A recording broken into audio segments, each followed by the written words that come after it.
Welcome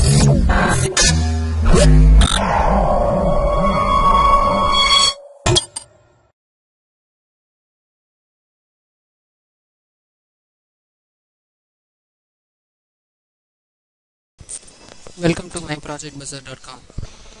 We are going to see the product for compensation method for multistage Opamps with high capacitive load using negative capacitance. In our product, we are going to design the three-stage operational amplifier. Operational amplifiers are one of the most used and often power-consuming models in a very large variety of applications. Opamps are characterized by specifications such as low frequency gain, gain bandwidth product, output swing, input noise density, power consumption, etc. Among all, the gain bandwidth of the op-amp is most dependent on the power consumption. This means that higher GPW often leads to higher power consumption. The demand for extra power is even more severe when the op-amp is to drive a large capacitive load. In applications such as liquid crystal display drivers, where a number of these op-amps are needed, the low power characteristic is to be an integral part of the design. Two-stage op-amp often present high gain and wide bandwidth at the same time. The bandwidth enhancement of the pole splitting in two-stage op-amps quickly vanishes as the load capacitance increases, resulting in more power consumption for higher frequency behavior.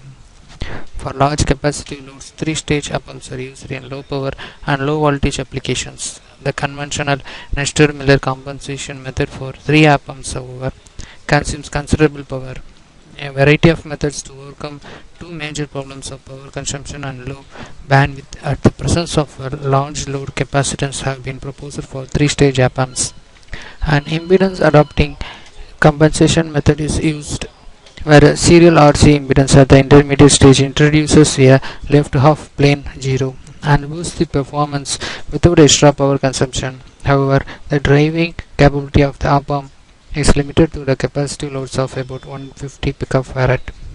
Current buffer Miller compensation is used with crash feed-forward paths in or with dual active capacitive feedback to drive a load capacitance. Instead of adding an LHP0, a negative capacitance circuit can be used to lower the effective capacitance of a critical node. Next, we are going to see the flow diagram for our product. A three-stage op-amp that employs an NC circuit at the output of second stage.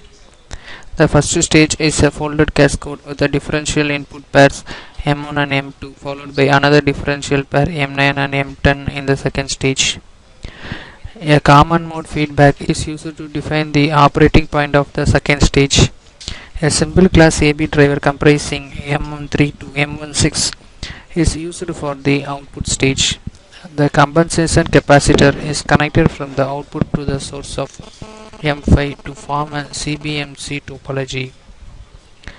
The NC circuit M17 to M20 is connected to the output of the second stage to remove the second circuit pole. The parameters of the NC circuit are taken as P equal to 10 and K equal to 0.65 and micro equal to 11. The NC circuit power consumption is 60% of the total power consumption of the op-amp. For the sake of comparison, the power consumed in the NC circuit is used to increase the bias current of the second stage for wide bandening in the absence of the NC circuit. The bias current of M19 and M20 is almost equal to the bias current of M9 and M10. If we remove the NC circuit and then double the bias current of M9 and M10, the GPW is improved by 12%. The connective NC circuit to a node 1, 0 and 2 poles, all at higher frequencies compared to the original pole, are generated.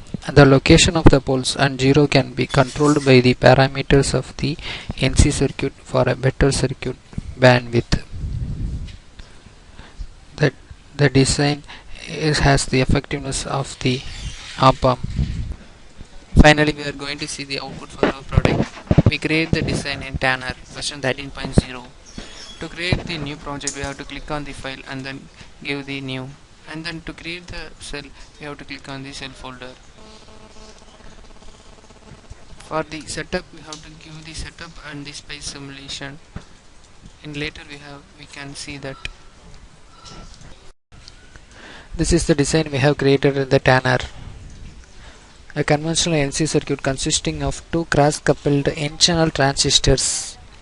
The output resistance of the current sources are both assumed to be R. The 1/2 coefficient read for the capacitor is used to simplify the formulas.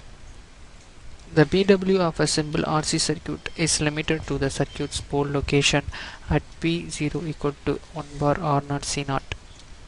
To increase the circuit bandwidth, a negative capacitor Cn is put in parallel with C0. The circuit bandwidth is then increased to 1 bar R0 C, which is multiplied with the C0 minus Cn. Ideally, the bandwidth could be infinitely increased if C base n was made equal to C0.